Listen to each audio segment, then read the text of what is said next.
Okay, on to the next. I have this brand new glue gun I got for Christmas. It was an awesome gift. 60-watt glue gun.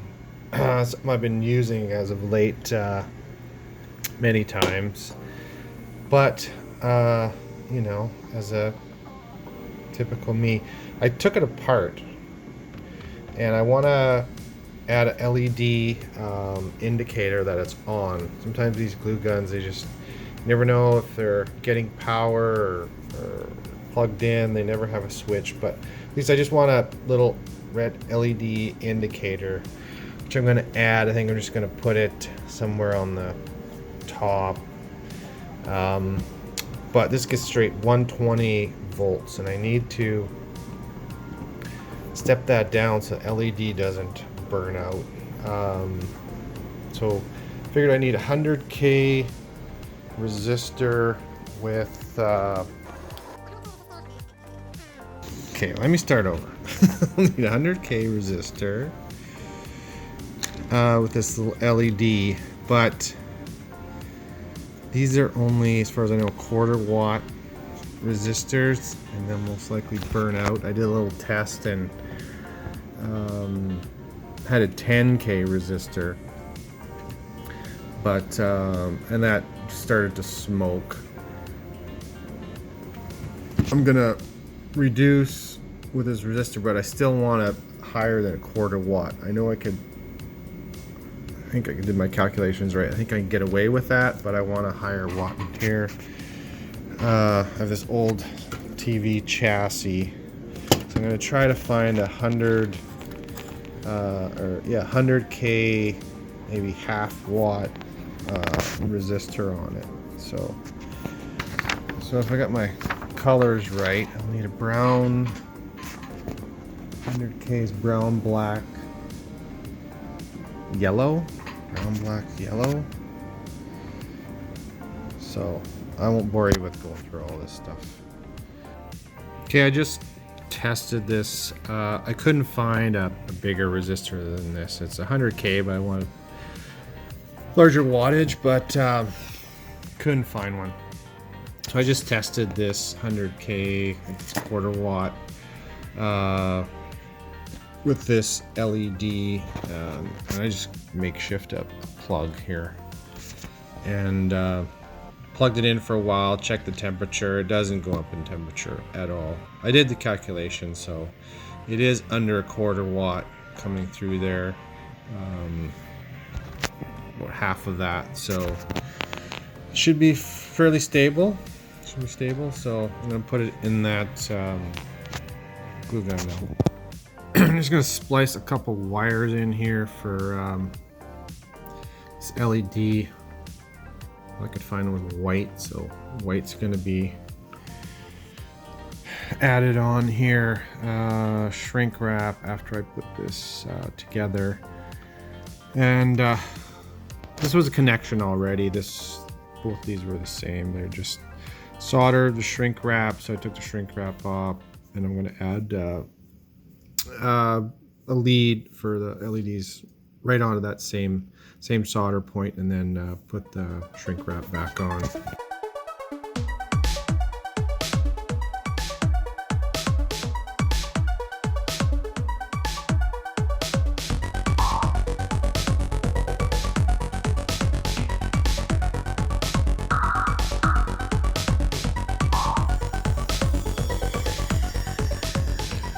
Okay, everything's in place. I'm just heating up this little glue gun. I need a dab of glue, hot glue just on the inside to hold that LED in, and basically put the element back, put the 3 screws back, and that's it. Okay, there it is. Just plugged it in after reassembling this. It's not too hard. You get LED and 100K resistor, and you're good to go. We have power. The thing is heating up. The LED, and it's low profile, out of the way. I like it. Oh, I forgot to mention, I did an initial mod on this. The this end is just glue. It's just hot glue. It was just a little bit tippy, but that added stabilizer right here. Again, it's just glue and just hot glue. I built up into a mound and then pressed the gun into it and did it on a surface so it wouldn't stick. So that was the first mod here on here, and then the second mod is the LED. So it's just heating up here now. We'll be good to go. Okay, so after testing this hot glue gun out, it was actually a fail because of the location of this indicator. It gets too hot here. Your heating element for the hot glue gun is right here.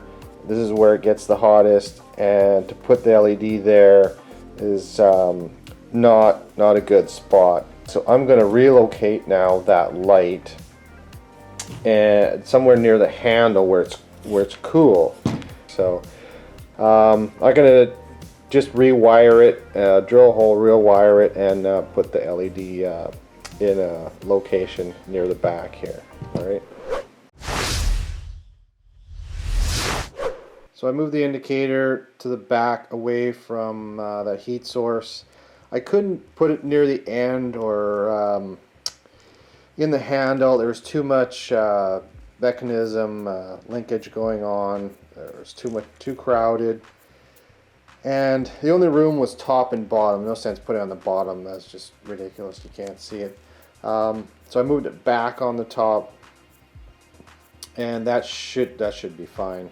It's definitely away from that heat source. That location was too close. So now this is better. I know I have a hole in there, but I'll patch that up somehow. All right, that's fine.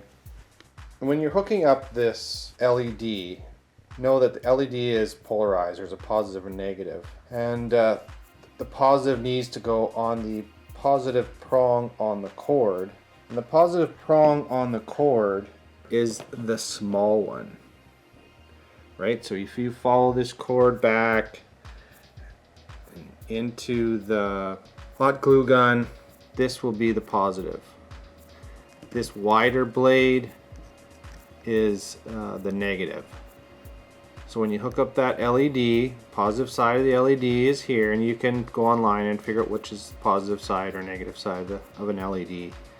So it's the positive side, this is the negative side, and the resistor can go on either side of that of the LED. This is kind of a disclaimer right now. Do this with caution. Know your stuff. Look up other sources, and don't take my word for it, but to do some research and do this properly. All right, ciao gang.